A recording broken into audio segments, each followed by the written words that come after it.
Good evening, ladies and gentlemen. I call this meeting to order. In the spirit of truth and reconciliation, we acknowledge the town of Edson is located on Treaty 6 territory, the traditional and ancestral lands of the Niqawak, Saulteaux, Siksika, Piikani, Kainai, Dene, Nakota Sioux, and the Apitziwak Métis nations. We honor the knowledge of this land, the elders and youth which gather here, and our ancestors who have gathered here for centuries. Can I get a motion, please, that the agenda for the February 6, 2024 regular meeting of council be adopted with the addition of sundry item 1, delegation of authority for direct control, DP-004-2024. Go ahead, Councillor Chenard. I'll make the adoption with the additions. Thank you. Any questions, comments, or concerns? Seeing none, all those in favor? That motion is carried unanimously. Can I get a motion, please, the minutes of the January 16th, 2024 regular meeting of council be adopted as presented? Councillor Moore. I so move. Thank you, Councillor Moore. Any questions, comments, or concerns? Seeing none, all those in favor? That motion is carried unanimously. We have no public hearings, no delegations, no reading of bylaws. We do have reports from administration.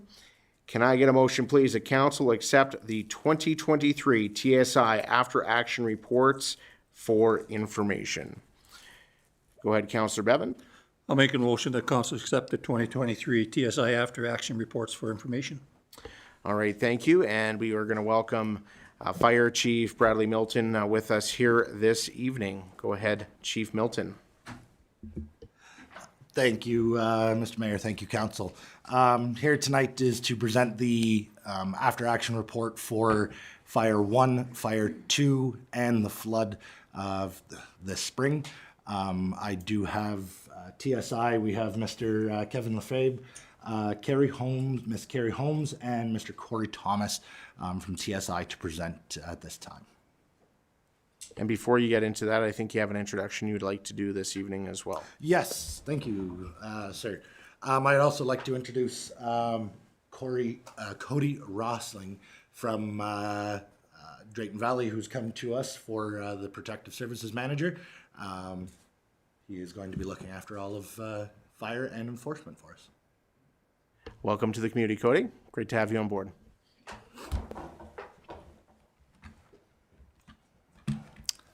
Thank you, sir. We can go ahead with Carrie. Good evening, I guess. We'll start our video. Thank you.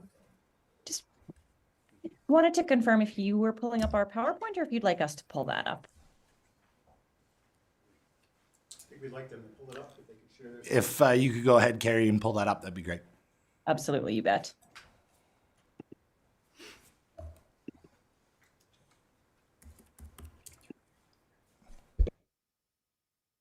In 2 seconds here and we'll have it up.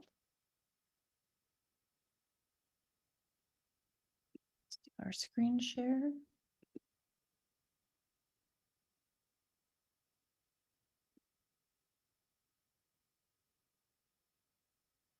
All right, go ahead, Corey. Perfect. Well, thank you for inviting TSI to do your AARs for the 2 wildfires and the overland flooding.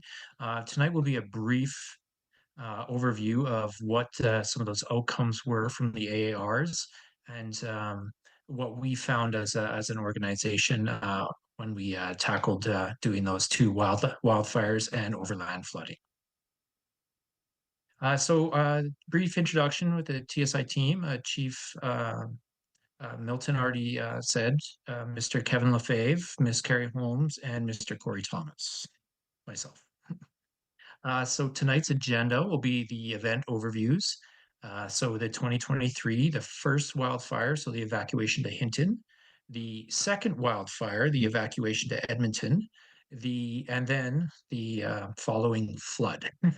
And then we will wrap it up with any questions or comments. So what I would like to do for just ease and quickness, because we know you guys probably have a lot on your agenda as it is, We will run through the PowerPoint as it is, and then we'll save all questions or comments to the end if that's okay. So just a quick overview.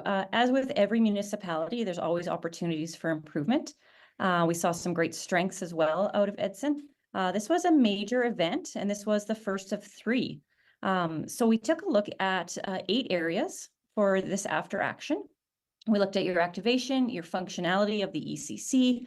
We took a deep dive into communications. We looked at the evacuation plan, and we looked at your ESS, a brief touch on unified command, and then again, making sure that we're doing a full scope here. We wanted to make sure that we covered recovery and resiliency. And the goal of this is to keep shifting that needle towards greater and greater improvement. As you can see here, there's one area that needed some significant improvement, and other areas where there were successes and challenges. And then we saw 3 areas of great success. And I think that's something that the town of Edson needs to be very proud of, especially given the first incident where this is fresh and new and it's chaotic. And as you can see, a month later, you're already starting to shift that needle.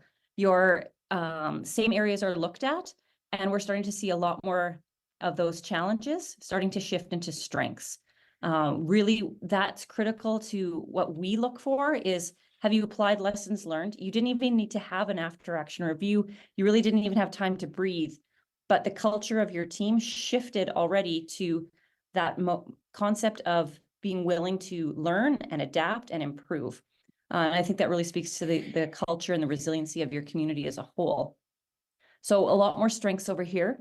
And then when we just come back from the wildfire evacuation, you get hit with overland flooding. By this point, everybody's exhausted. It's been weeks of activation, and yet still you improved. Great areas of strengths, one small area of challenge. So I think the takeaway here is I'd like everyone to be very proud of what you've accomplished. Despite some challenges, you continue to improve. Now I'm just going to pass it over to Kevin now. Thank you. And like you've heard Corey and Carrie say, we've broken this down into the 3 activations. And so now I'll take us a little bit deeper into, what we saw. And first off, we had come to Edson and we did a cold wash with whoever was available. And things were still a bit fresh and raw there, but your staff did a really good job of supporting and being open to us when we asked some questions. And it was a really good day, that cold wash. So some of the key strengths in the first activation that we did see, team culture. I mean, we have another spot in our challenges where it talks about training, but your culture, it was so strong that it overcame most other challenges just to that alone. You have a very good team there, and the professionalism shown reflected. Also, we heard from all staff at our cold wash that the senior leadership and your CAO did a tremendous job of supporting the activation, and the people that were, left behind after the evacuation to staff up the ECC. So the state of local emergency was done well and timely. You had a good process laid out, which was followed well. Your municipal emergency management plan is functional. Obviously, hindsight, there's always opportunities for improvement, but it was a good MEMP and it was followed well. And because of the other 5 things I've just mentioned, when it came to Alberta Emergency Management Agency and the incident management teams that were called in to assist, they absolutely were fully supportive because it was a very good culture, a very good room, a very good area to be. You took their ideas and you learned from it and you improved. We can't say that about every municipality. Daily briefings were done well, and the role of elected officials was also done well. We've seen some after action reviews where the elected officials were almost in too much or demanding too much, too quick of media updates, which was almost disruptive. Not the case for Edson. So really proud of everybody there, really. And so we go on to some of the challenges. This is remember we saw, this is the first activation. So some of our challenges were the training. I think your Chief Milton and others are already working on getting more training for your municipal staff, which, that's an easy one. Backfilling of roles for business continuity, and this is a common thing that faces most smallish municipalities. Not that Edson's tiny, but the number of roles that you have to fill when you activate an incident command post or an emergency coordination center, and the amount of municipal staff that draws away from their regular work, it's hard to have both those things still fully operational. So that was identified as a challenge, which it probably isn't something you could ever fix, but it's a challenge. Unified command, we did hear that unified command with the county of Yellowhead was somewhat not perfect. And there was opportunity for some improvement and maybe some cross-border collaboration ahead of any potential next activation, so that a unified command could be better supported by both sides.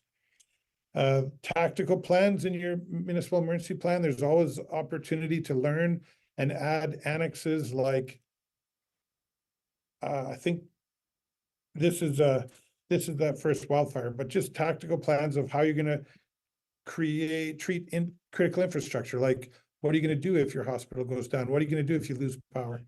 Those type of pre-planned thoughts, what kind of critical messaging? So communication is really the next one. Communications between the county and the town were not always aligned, so that was seen as a challenge. It actually impacted your reentry on one of the reentries, where the county wanted to reenter and the town wasn't ready, but message was out, so too late then. Some of the tools for the emergency coordination center, some of that equipment and software, etc. Opportunity for improvement there. That was in the report in more detail. And engagement with Alberta Health. I mean, they did have to evacuate the hospital, and then they remained back with some ambulance for some time. But the collaboration or communication of what was going on was somewhat challenging with that first evacuation. So some of our recommendations coming out of that was ICS training. Like I said, it's probably already underway. I think it was already being thought of when we were there in the fall. Pre-plan your backfill roles. So identify what staff are going to fill what roles in the ECC to make sure that you don't interrupt your business continuity to any great length. Or if people are away, consider that they might have to have an actor in their place if there's any critical roles that they're leaving at their main job. Municipal emergency management plan review and update. So that's a normal thing. But again, while things are fresh and we've just had this activation, it's a good time to go in and review the municipal emergency plan and do any updates that you see may be lacking. We encourage joint training with external agencies, including maybe some non-government agencies, with Yellowhead as a different municipality altogether, AHS, RCMP, those types of external agencies, just to improve communication in the actual evacuation or any other future activation or event. That's the joint training with mutual aid partners, as well as the Yellowhead piece that I talked about. Maybe even with Hinton, where you had to evacuate some of your people to, or maybe even municipalities beyond that. I think there's opportunities. When we talk about mutual aids, everybody always typically staffs up to a certain level with their emergency services, including fire. And they say, well, if the event gets larger than this, we'll activate our mutual aid partnerships and we'll bring in help from outside our municipality. It doesn't work when everybody's at max capacity at the same time, as we saw in this spring wildfire, historic amount of fire going on everywhere at the same time. Everybody was calling everybody looking for help, and there was just no extra help available. Upgrade for communications, for on-scene communications and different interoperability communications. There was a recommendation that you could upgrade to AFRAC's radio system. That's could be costly and maybe a bit longer term, but it could be a goal. Review and update your mutual aid agreements with your mutual aid partners if you see now that there's opportunities to rewrite and improve on there. Could be some opportunity. Make sure that you have lots of mental health support where, you know, like I said, that when we were in Edson in the fall, it was still pretty raw to some of the staff that were even, you know, they were activated in the spring and in the fall, there was still some raw feelings there. And we're seeing that in other municipalities, even now in January and February of 2024, that people are nervous. They don't want to see this again in the spring. And yet we're kind of predicting that if we don't get a whole bunch of rain in March, we're going to be right back into these historic wildfire events again. And so I think there's opportunity to ensure that we're looking after the mental health of our emergency responders and the people that staff up our incident command posts. We also said that there was opportunity to look at a dedicated emergency management coordinating position, which a lot of municipalities are looking at adding. So that was our key recommendations for Fire One.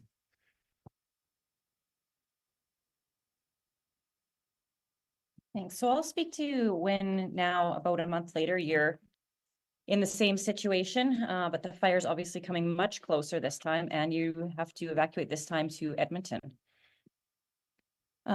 So already, as I spoke about early, you had just had a month of activation under your belt, and then we saw immediately people were more comfortable. They knew what their roles were. They understood what the process was going to look like, and they were able to apply those lessons learned.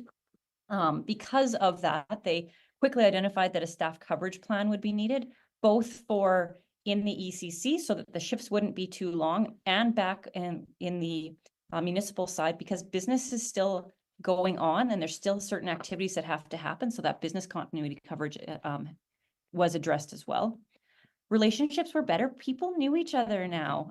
Unfortunately, that's the side effect of having an activation together, is you start to meet a whole bunch of people and they got to see them again. So that familiarity and capitalizing on those relationships really smoothed some of the challenges out that were seen in the first wildfire. And this was especially true at that frontline staffing level. Also, it was great to see relationships with AEMA and some of the other external agencies, because they had just been together and had been through the trenches a month prior to. The early notifications went out, so the communications was getting stronger. You guys had already taken some of your lessons learned from the first fire and put those into your map, and you had some plans pre-built, and you knew that they were going to work because you'd already tested them.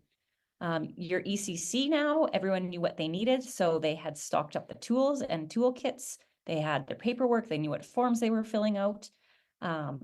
Then when it went to the triggers, I think everyone was a little bit more comfortable about when to pull those triggers for evacuations and such, because again, you had been through it and you knew the challenges of doing it too early and the challenges of doing it too late.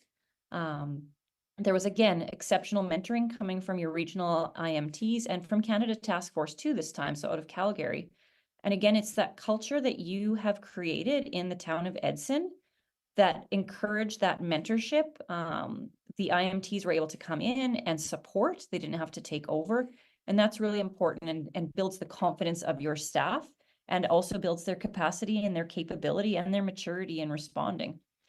We also saw in this response that there was more dedication to the mental health support. Your CIO really took care of her people. And I think that made a huge impact on what will turn out to be eventually your third activation when your flood comes in. Those small checkpoints, knowing that this was having an impact, really made a difference, even to the point of little things, and they sound small when you look back at them, but they really are impactful. Having good quality food, that makes a difference. That makes your people feel well looked after. They also have that proper nutrition to be making better decisions. And that's what we want. Like I say, the staff coverage plans also supported that. People were getting more sleep. So there was really a concerted effort on that mental health piece for the emergency management group. We tend to quite often focus our mental health on our first responders, like our fire and police and ambulance. But our emergency management teams, they're making some really impactful decisions that can really throw a lot of feelings and impacts to people. So as they're making just as much critical decisions and need that critical incident management, stress management support. So that was well done. Some of the challenges, again, with every activation, there's always going to be some challenges. These were smoothed out a little bit more. So there was, again, a little bit of lack of depth to fill the roles. That's going to be fairly common. Any of our municipalities that are smaller, like Kevin said, it's going to be hard to fill those roles, especially when they've already been activated a month before and you're heading into vacation season. But you're also having issues where people now have responded and they may not want to do it again. So depth needs to get built into your systems to take that into account. People are also starting to get tired. Fatigue management was playing a big role. What we saw was that the town of Edson was going into that unified command. Yellowhead County had already been being activated before the town of Edson, so they were tired. You guys were backfilling some of their roles, which then created that fatigue in your system. So fatigue management's a fairly common challenge that we've seen across the province, because everyone's so gung-ho to get these to activate, and that adrenaline hits you first, but then as it goes on after operational period 2, and then operational period 20, and then operational period 30, and then you're starting all over again, that fatigue does happen to kick in.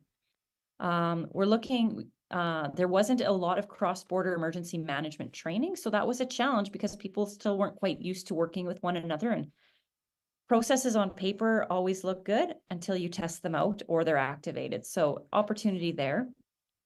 Some cost tracking improvement was identified as a challenge. There's a lot happening on a daily basis, and there's a lot of expenditures going on. You've got NGOs coming in, you have the community that wants to help, and they're showing up with equipment. And we want to make sure that you guys have systems in place that you're paying for what you've used and you're not paying for what you don't use. Unfortunately, in emergencies, some people do see those as opportunities. So having that cost tracking system in place will take out that risk for you. And then, of course, as Kevin alluded to, the one significant challenge for you was a coordinated reentry timing across the municipalities, and that borderless reentry. Again, not unique to your area, but it did create a challenge when Yellowhead County determined that they were going to, that they were ready and you guys weren't quite yet. But again, because of your team and your resiliency, you were able to go, okay, this is the decision, this is what we're going to do. So you managed it and you did well with that. So out of that, again, some recommendations that we think will really support you, that hopefully are manageable and make an impact to your team. Having some predictive staffing schedules and some fatigue management programs in place. Preparing for that unified command structure, whether it's unified with another municipality or with a product owner, if it happens to be something industrial or on the rails, or it could be some other unified command structure. So having that, those scenarios played out would be of benefit.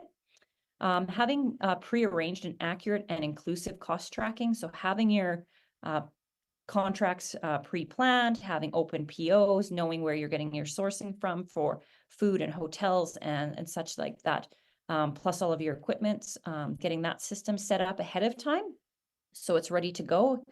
Quite often we see the finance and administration section stood up last in activations, and at the end of the day, they need to get stood up as soon as possible too, because costs start happening on minute 1 on these events. Another opportunity is to look at regional key messaging, including with reentry and having that pre-organized. Again, the town of Edson, we were just in another municipality the other day, and they actually commented on how well the town of Edson did their communications and how it calmed them down, it made them feel good and in control, and it wasn't even their municipality. So you did a great job on that. I think having a third party come in and support that key messaging was really good. So now build that into your plans. And Similar to talking about cost tracking, formalize that list of NGOs so it's prepared ahead of time. You know who can support you, you know where your ESS is, you know where your food's coming from, where your hotels are going to be, and have that in your municipal emergency management plan. And then get your people out networking, get them knowing who their partners are, whether it's boots on the ground, your firefighters, your utilities teams, not just your senior leadership. Have people out there networking. And this is a challenging one in a municipality because it takes time out of normal operations. But if you can normalize networking into the way you do business, I think you'll see a lot of benefits for the next emergency, because unfortunately there's going to be more. And one way to do this is by joining the North Central Emergency or Incident Management Team. This will get free training for your teams paid for by the province. It will give experience and exposure and training and networking, and it really will benefit your community and build up your capacity and your capability to respond next time. Okay. So you've evacuated once, you came back, evacuated a second time, you came back, and then now you're flooding. And wow, I remember the radio. At this point, obviously, your teams that were brought back into the into the incident command post or the ECC, we're quite used to working with each other. They actually described it as it was almost like we got a weekend off between activations, and they were getting tired, but you know, this was a different type of response, and again, they did well. They continued to improve. So some of the key strengths that we saw in the flooding, the triggers that needed to be activated were done well, following your MEMP role realignment or reassignment. So now you've done how many weeks of flood mitigation and direction that way, now all of a sudden, or fire, and now all of a sudden you're changing to flood. So that switch in pace was seen as done well and quick and kind of seamless. The teamwork by this time, goes without saying.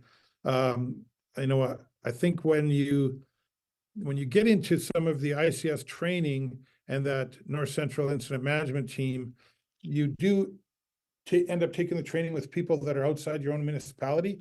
So then when you see them in an activation, it's already that much easier to be in the room together, working together. Your comfort level is enhanced because you've trained together. So you have that relationship a little bit from taking the training. Some more key strengths. You hired a crisis communication specialist, so there was good messaging. Like I said, I heard it on the radio and it sounded good. You know, stay there for now, and we'll let you know next steps.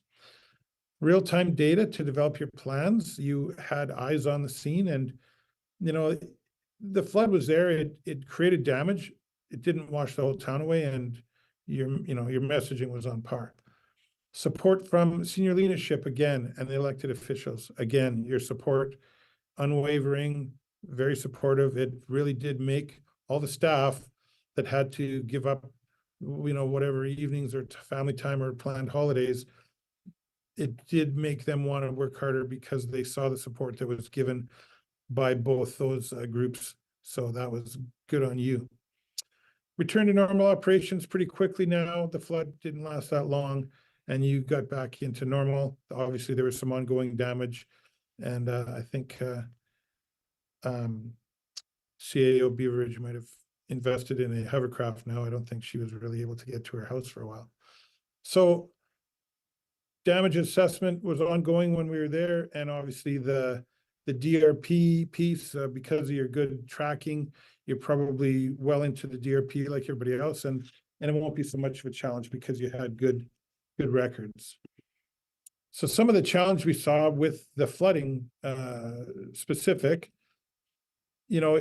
it was the third activation. So now you got the same people in the room for a third activation. They're getting tired, as we spoke earlier.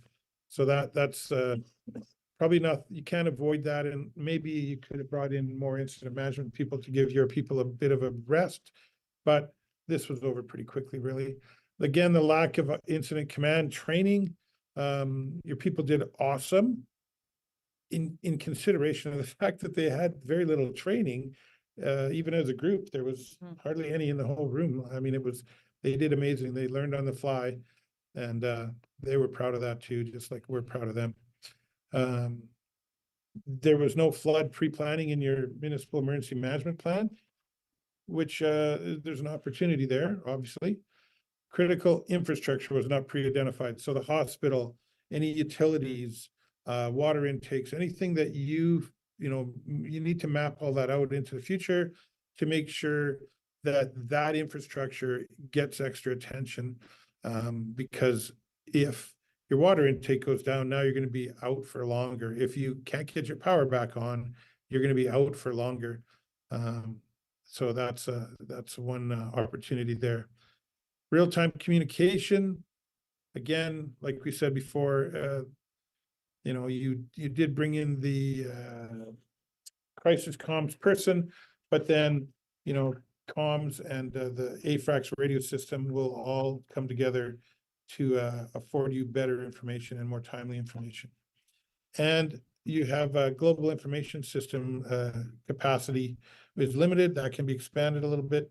And so there's some challenges. And you know what, those are not huge. Those are not unattainable.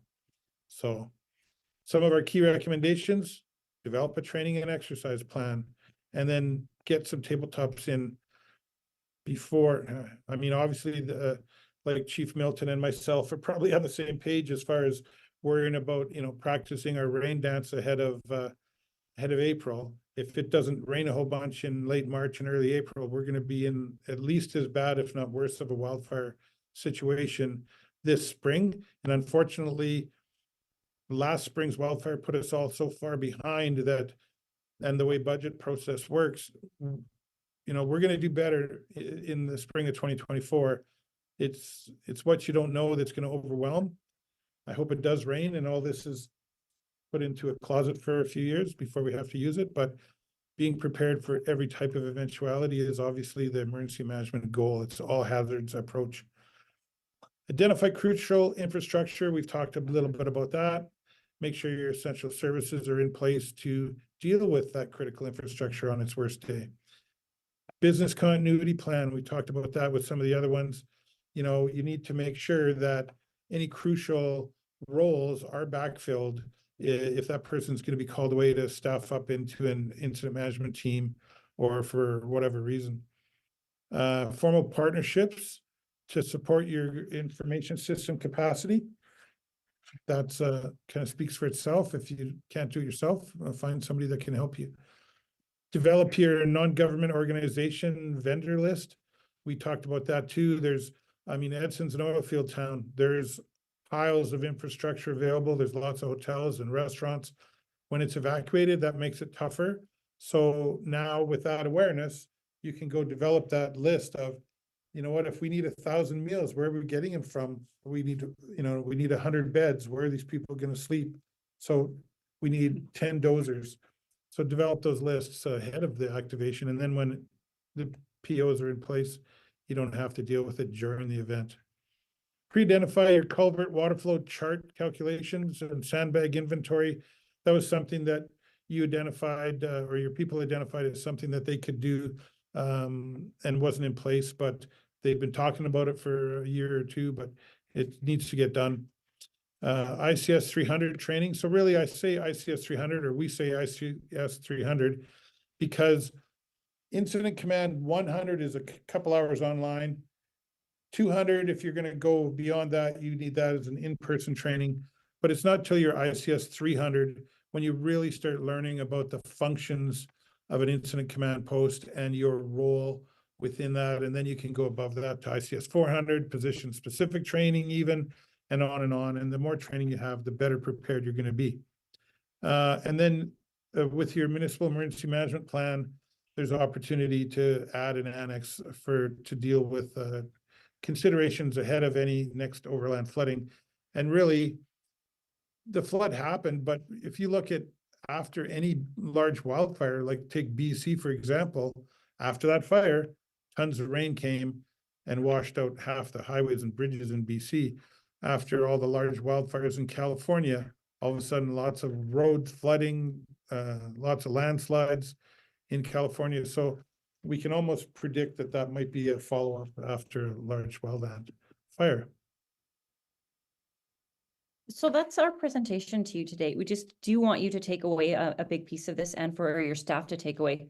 You did an incredible job. Nobody died. You safeguarded their lives and you protected the residents. Your team culture was fostered, and I really hope that camaraderie that they've been through a significant event together and capitalize on that team culture. And it really was that spirit of collaboration, despite the involvement in formal advanced emergency management training.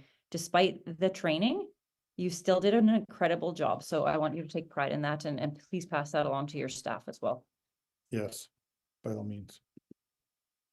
All right. Any questions? All right, well, thank you very much for that in-depth presentation and the report that you have provided council and administration here today. We will open the floor to questions from council. Council, do you have any questions for our presenters this evening?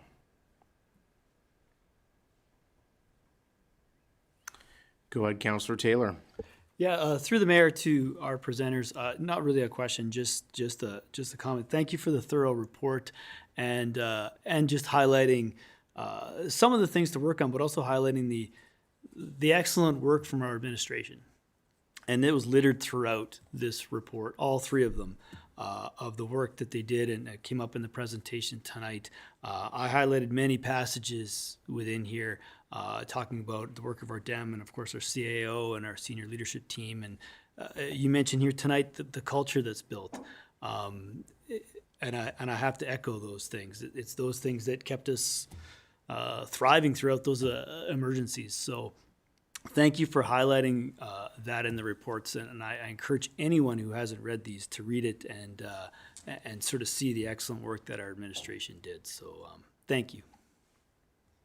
We've done a few after action reports and Edson glowed. I mean, for the lack of training you guys did is stunning. And I can't imagine how strong your admin would be in an activation after they get some training. So you got a good thing going there. Thank you very much. Council, any further questions, comments, or concerns? Go ahead, Councillor Chachka. Thanks. Through the chair, my question is to our administration, and it's in regards to the key recommendations that TSI just presented us with on the 3 action reports. I think you guys did a commendable job during the evacuations. That it's really, reading this was fatiguing, just to kind of relive it a little bit. But you know, it's amazing.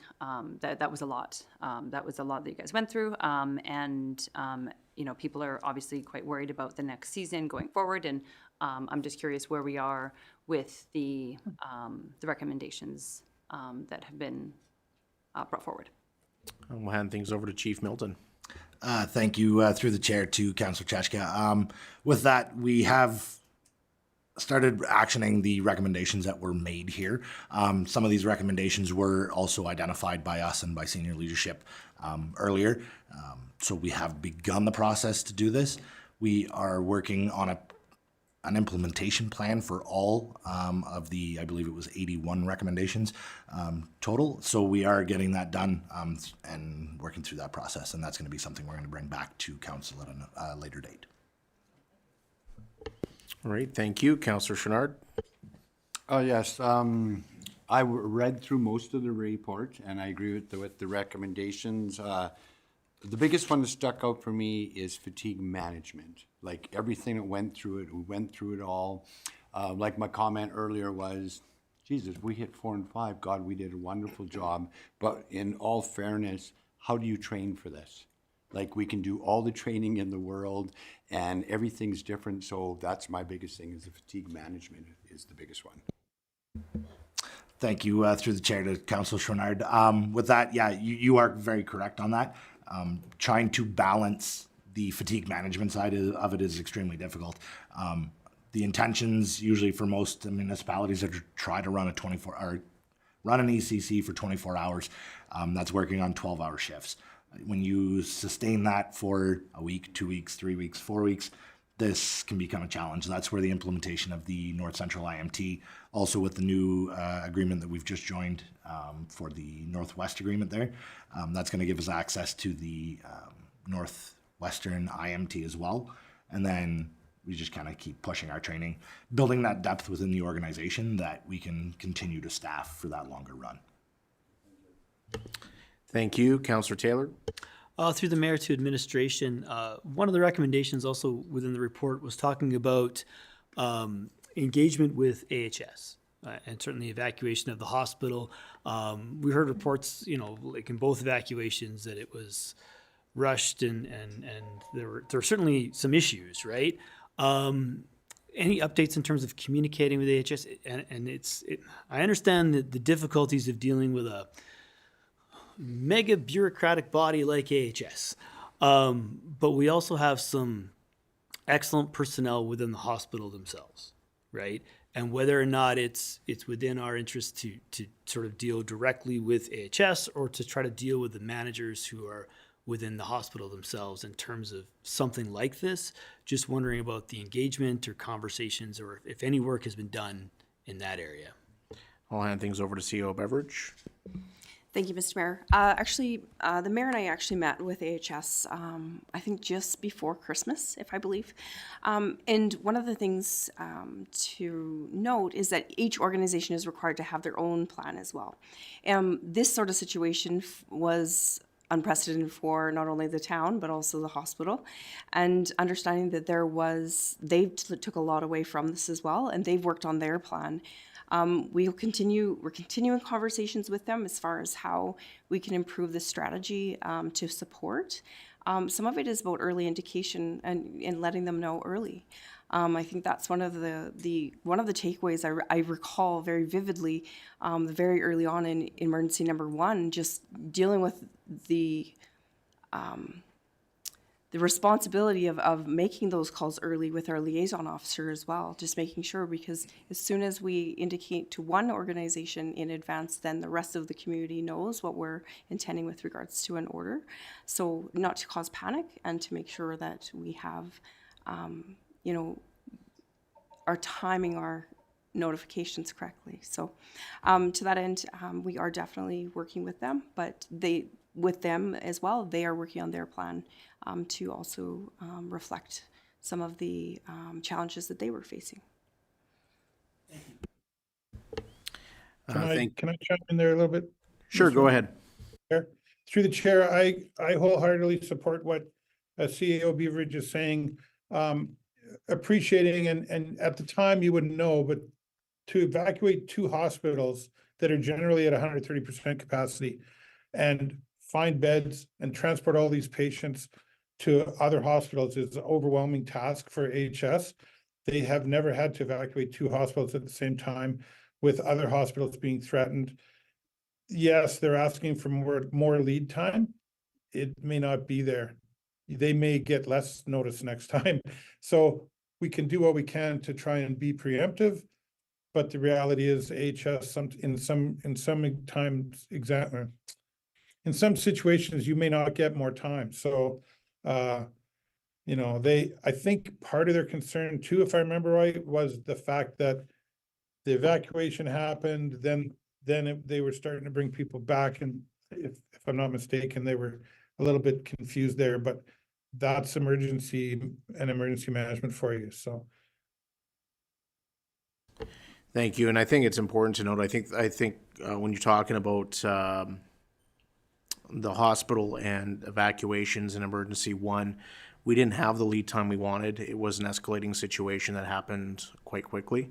And there was also transportation issues where some resources that would normally be able to come in from probably Edmonton were not able to get here. And of course, Drayton Valley just happened as well. So I think we had a really good discussion with the local management here at the hospital.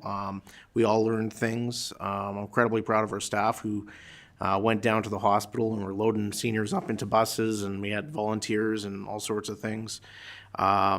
and I think we'll be meeting with them on a regular basis as well. And that was one of the challenges with reentry, is that when you're dealing with an urban setting, the medical services, and that was one of the challenges that we had as a municipality of reopening, is we needed to make sure that there was response or availability of medical, and we weren't getting the required assistance from Alberta Health Services at a higher level.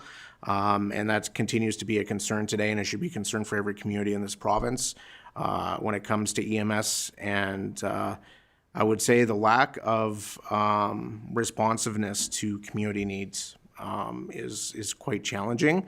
And we've seen the letter from the minister, which leaves much to be desired, but we'll leave it at that. Hopefully we don't have to go through a situation like this ever again, but I think that some of the highlights in this report and some of the learnings from all organizations is going to really strengthen us in the future. Council, any other questions or comments, concerns? Go ahead, Councillor Taylor. Yeah, through the mayor to administration, and one other sort of improvement that we're looking at is the idea of the unified command and sort of sharing responsibilities with the county. You know, as much as perhaps you have two sort of ECCs, when an evacuation like this happens, we're linked. We are linked, and just wondering discussions in terms of that regard in the future, if we ever put in a scenario like this again, how that's going with our partners in the county, because we have to be linked together. I know there was issues, as mentioned in the presentation, about re-entry and things like that, but smoothing that over and ensuring that both parties are a cohesive unit, and because they have to be, and that's so. Just wondering conversations or any movement on that. Chief Milton. Thank you, through the chair, to Councillor Taylor. Those discussions haven't been had in the very recent time here. Obviously, there's been a lot of preparation for the upcoming season. Those conversations are going to be had. Unified command is always a challenge anywhere we go. There's major organizations, including Alberta Wildfire, and bigger organizations that can struggle with unified command. But it is something that we are going to continue to work towards, bettering our response, and then working with our municipal partners, because it may not just be the county, it could be another community involved that we're tied in with as well. So, no, those conversations are going to be had. Thank you, sir. Any other further questions, comments, or concerns? Thank you very much for your presentation. Echo what has been said here, that incredibly proud of the team, but not just, our senior administration, but all of our staff and the people outside of our organization. There were a lot of folks that were helping with this emergency, from our partners at Yellowhead County to AHS to Parkland Lodge to our firefighters to those that were providing support services on the ground. So we were successful, not just because of the work done here, but because of our community as well, that were very responsive and did what they could to support one another. So we do hope for some rain. We asked for a lot of rain after Fire 2, and we got it. So let's temper that a little bit, but hopefully we will be in a good situation this spring. So thank you for that presentation. With that, Council, I will call the question. All those in favor? That motion is carried unanimously. Thank you. Thank you for your time tonight. Thank you for having us. It was an honor to work on your project. Can I get a motion, please, that Council approve the amended 2023-2024 Council and Committee of the Whole meeting schedule with the addition of the 2024 operating budget dates as set out in Attachment 1. Go ahead, Councillor Pasichny. Yeah, I so move. Thank you, Councillor Pasichny. Any questions, comments, or concerns? Oh, we're going to have a presentation, actually. Sorry. I'm jumping the gun here a little bit. And I don't know who wants to do the introduction. Do you want to do the introduction, CEO Beveridge? Thank you, Mr. Mayor. You're going to make me butcher her last name, of course. Well, better you than me. So yes, thank you. I'm very pleased to introduce one of our newer members to the Town of Edson team, Leah Sadigian. She's our finance manager. She comes to us from Drayton Valley as well. So Leah's been with us. This is her 5th week of the town of Edson. So she is going to introduce a little bit about our operating budget plan, as well as just provide the dates that we would be requesting for council's consideration. Welcome to the team and take it away. Good evening, Mr. Mayor and councilors. So we just have 2 dates to add to the your guys' schedule. So March 21st would be the introduction of the 2024 budget, and then April 23rd would be the final budget presentation. All right, thank you. Any questions, comments, or concerns with those dates? Go ahead, Councillor Chenard. Just a comment, I just checked my calendar, so March 21st is a Thursday, am I correct? Why did we not take the 4th Tuesday? Councillor Chenard, as was noted in the RFD, we have a number of staff that also need to be able to attend, so. I'm just asking the question. These dates are not just for council, it's for the people that need to be at the meeting as well. No, that's fair, but that's just a question I'm asking. Okay, thank you. Councillor Chachka. Thanks. Through the chair to Ms. Sadigian, or administration. My question is, so I have no issues with the dates. I think they're lovely. My question is, if on the 21st, after the first meeting, there's maybe some changes, are we going to have the opportunity to have it brought back again, or is the only time going to be at the end of April? Thanks.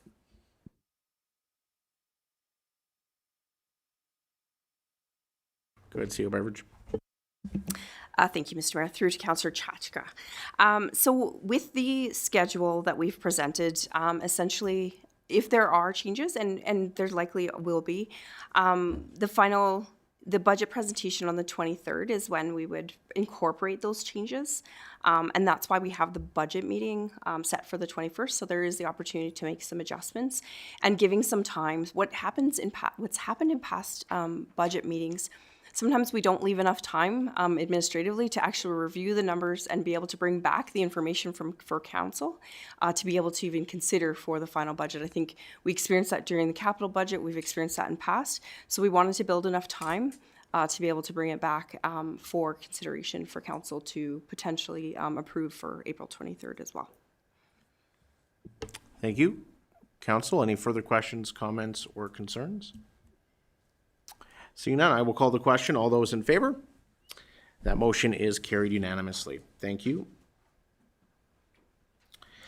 Can I get a motion, please, that council accept the February 6, 2024 information items as set out in attachments 1 through 3 as information?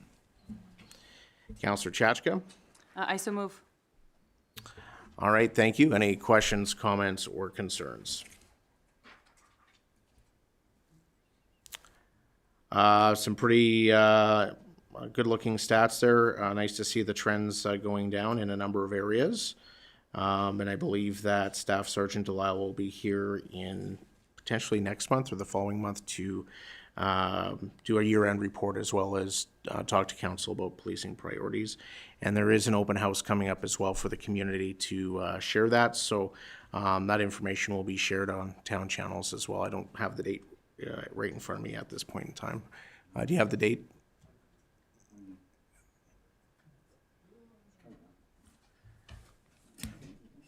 Everybody check their phone.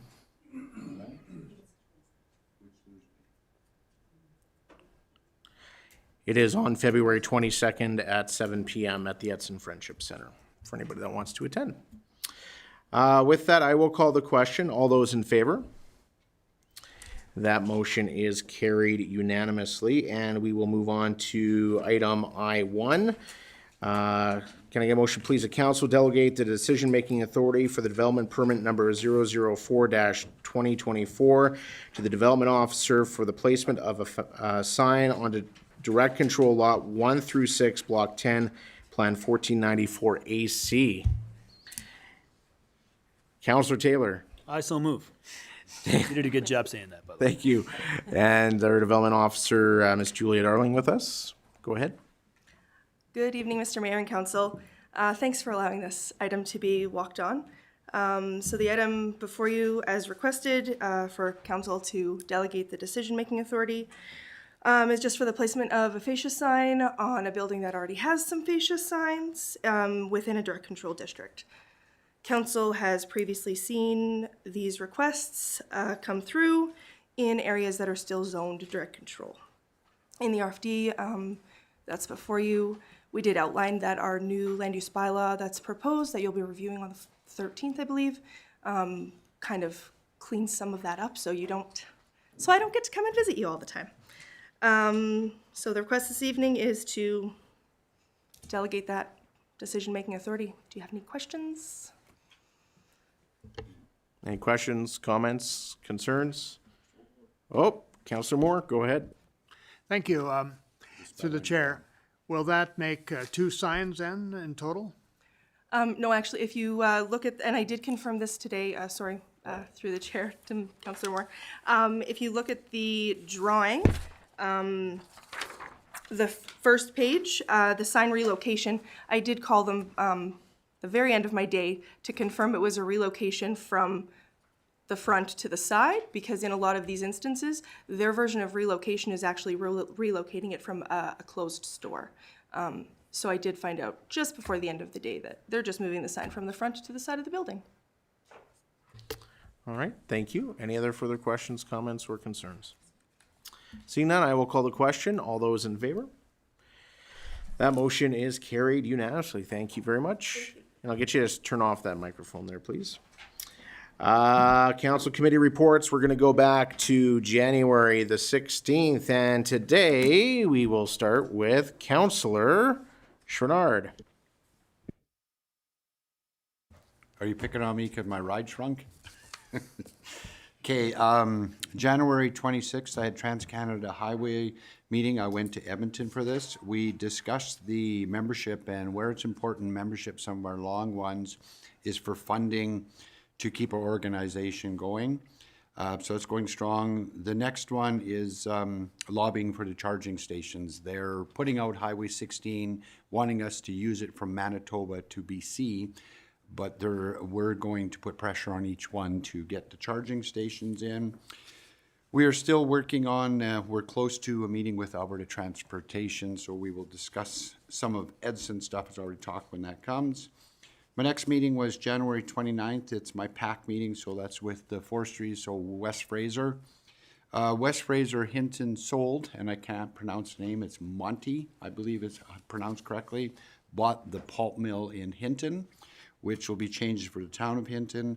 The other report we have, when I reported last time, a lot of the fire damaged lumber, they figured they'd be able to salvage 70%. Now that they're in their salvaging, they'll be lucky to get a third, because a lot of it is too far damaged for so they can reuse. The next thing is they're behind a little bit on hauling due to the warm winter we're having. They're not getting the frost and it's creating problems. Plus the lack of snow was fire. So that was a problem for us that. The other presentation, I should have her last name because I was introduced. She goes, "You remember me, Gene? I was your son's grade 6 teacher." But she is the lady that works for West Fraser. She does the Indigenous part of West Fraser, going around talking to all the different Indigenous groups in the area, showing up for different events. There was a slide presentation. She was supposed to send me an email. I didn't get it. I was going to forward it to council, but I will. But it's very interesting with the, how they're involving it and their acknowledgement. So once I get that information, I'll pass it on because it's pages of it.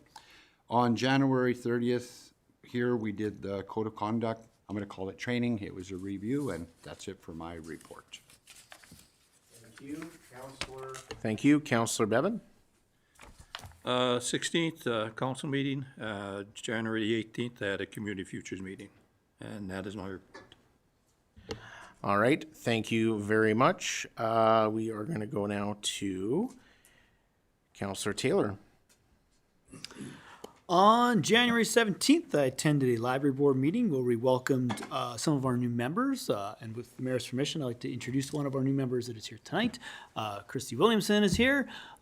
This will be the one time I introduce you. I know you hear lots, so there you go. You get your introduction to council. Well, we did talk about our fundraising efforts with regards to the renovation expansion project. We're off and running. You may have seen in the community different fundraising packages.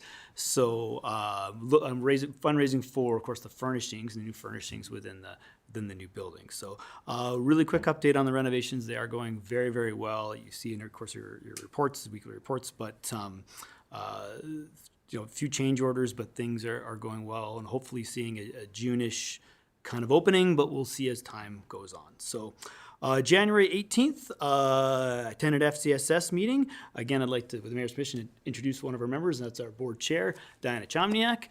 I wonder if all the members of my committee are going to be attending the meetings, but that's great. That's totally great. That's fantastic. At the meeting there, we got a tour of the brand new building at Griffiths Park, and never have I seen so many boxes, because they were just kind of moving in that day. But the grand opening is scheduled for February 19th. I think we're going to be doing 11 o'clock, we're going to be doing a ribbon cutting. We'll also have elders from our community. Elder Val Finley will be there to bless the building, and we'll be doing a smudging ceremony as well. Patricia Brown will be drumming as people arrive, which totally aligns with our strategic plan involving the Indigenous community, so it's exciting. Also within the FCSS meeting, we discussed support for victims for elder abuse, and then discussed being preventative in terms of homelessness. And one of the ideas that came forward from our board, which I thought was a fantastic idea, was to coordinate with the tax clinic that we have, and within the tax clinic perhaps offer budget workshops or ways to, even if residents can come in just with their bills and to say, are they paying the correct amount? Are they paying the variable rate or the fixed rate on their power bill, which, as many of us know, is a tremendous difference. And that could be the difference of paying your rent or not. So that's a fantastic idea that came out of SCSS, and we'll see how that gets implemented into the spring. So beyond that, on the 30th, I attended the Code of Conduct workshop, and thank you to Amanda and the SLT team for setting that up. On February 5th, so yesterday, Councilor Patricia and I attended a youth council meeting where we had a few members. It was a pretty boring presentation that we had. It was our CIO's presentation. It was amazing, by the way. It really was, where she talked about municipal governance, municipal politics, and the youth were really engaged, had great questions, and we talked more about the project they're working on with homelessness, and that is my report. Thank you, Councillor Taylor. Councillor Moore. Thank you. January 16th, attended the council meeting here. January 29th, Yellowhead Regional Library Board. It was a virtual meeting. And I asked a question there. I'm very interested in AI, how it could figure in future library endeavors. And they told me that it'll be used presently mostly in research applications, but I'm sure that there will be other happenings down the line. And January 30th, I also attended the Code of Conduct meeting. And that's it. Thank you, Councillor Moore. Councillor Pasechny. Thank you. I attended on the 30th, attended the Code of Conduct with the rest of council for our review of that policy. On the first, for Councillor Moore, I attended the Historical Society's meeting. They have their strategic planning come up, and I told them that Councillor Moore is available anytime, and they can pick any date they like. So you're welcome. Yesterday, I was well attended the youth council meeting. Maybe a shout out to them. They are partnering with they've decided to partner with the food bank to help raise money for the food bank at the trade show. So if you're going to the trade show, please support our youth council in supporting our food bank. So that is my report. And Councillor Moore is not allowed to buy any tickets because he won last year. But he donated it to a good cause. There you go. Councillor Chachka. Thanks. On January 18th, I attended the Community Futures West Yellowhead meeting in Hinton. A few takebacks from there. I believe we had 77% of our regional triple RF funds, that was the money that people borrowed from the government during COVID, paid back, which means that about 28 of them did not. So within our region that got loans through Community Futures West Yellowhead. So there was still opportunities to get these loans through banks or to get their initial loans through banks, the triple RF loans. So this is just speaking on Community Futures. Which is actually a lot more than what we thought would pay. So that was good news, but there's definitely going to be some challenges in the region for those that could not. In each of our communities, they're going to be doing a coffee club on some on Wednesday mornings. So if you know of some business people that would like to get together with other business people, Community Futures will be kind of hosting some coffee get-togethers to help support our local businesses in communicating with each other. This summer, we tried to do this youth entrepreneurship program last year, but with all the wildfires, they kind of just decided to not do it. But they will be ramping that back up for this year. So it's geared towards high school students to learn how to start a small business and just what that looks like. And they would have training and coaching, and it's would be really fantastic for any youth that are looking at something like that. Prairies Can, which is one of the bodies that provides funding to Community Futures, has kind of adjusted some of their priorities. And one of the newer ones is green energy initiatives. We still don't know exactly what that means, beyond buying like recycled paper, but what that means in businesses and how we want to give out loans. So stay tuned for that. And my last item was that Community Futures West Yellowhead wants to build an economic development strategy using the plans of each municipality to help offer clarity in their role and to keep them in their own lane as well. So that's my report for that. And then on January 30th, I also attended the Council Code of Conduct workshop. All right, thank you, Councillor Chachka. For myself, most of my committee meetings are not meeting until later this month, so I only had the January 30th legal seminar with regarding the code of conduct and just my day-to-day mural stuff. So with that, we have no financial items. Questions from media and public regarding items from this council meeting? Go ahead.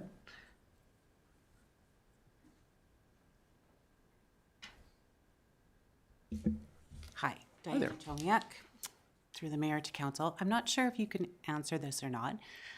First of all, I think it's great that the after action report was done. It's always great to hear what was done well and what we can do better. My question is, all the information for the report, was that just from town staff, or were residents also surveyed? That's a good question. I do know that external agencies were interviewed, like Alberta Emergency Management and some of those folks. I don't know if we have that information available or not. It's in the report, I think. Yeah, at the end of the reports, there's the interview. Yeah. Okay. So that information, I guess, is in the report. Okay. Who was interviewed? Yeah. Okay. So were town residents then interviewed or surveyed at all? I think it was more of an internal review with the staff. Yeah. Is there going to be an opportunity for residents to? We can certainly take that back and see if there's an opportunity to do that to get some feedback. Or something? Yeah. Okay. Okay. That's all I want to know. All right. Thank you very much. Any other questions, comments, concerns? I have one. Okay. Come on up.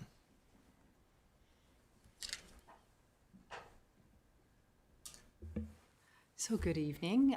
Through the mayor to, I don't know, whoever can answer this, were there any charges laid during the different emergencies through the fire or the flood? I couldn't answer that. That'd be a question for the police. Okay. Yeah. Okay. Yeah. Thanks. Sorry. Any other questions? Seeing none, we will move into the closed session pursuant to sections 17, 19, and 24 of the Freedom of Information and Protection of Privacy Act. Councillor Taylor? We have. Oh, sorry. Mr. Wagstaff, go ahead. With your indulgence, Mr. Mayor, may make another introduction of a new staff member that's Sure. that's here in the Yeah, go right ahead. chamber today. So also on week 2, we do have recreation manager Vicky Bird. So I'd like to introduce Vicky if she could stand.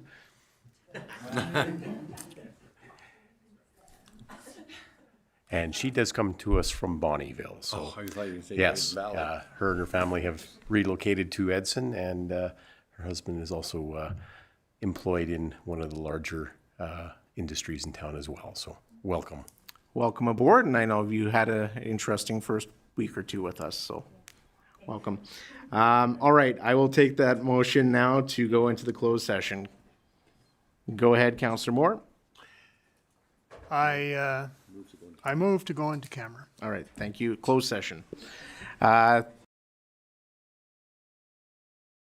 Motion carried unanimously.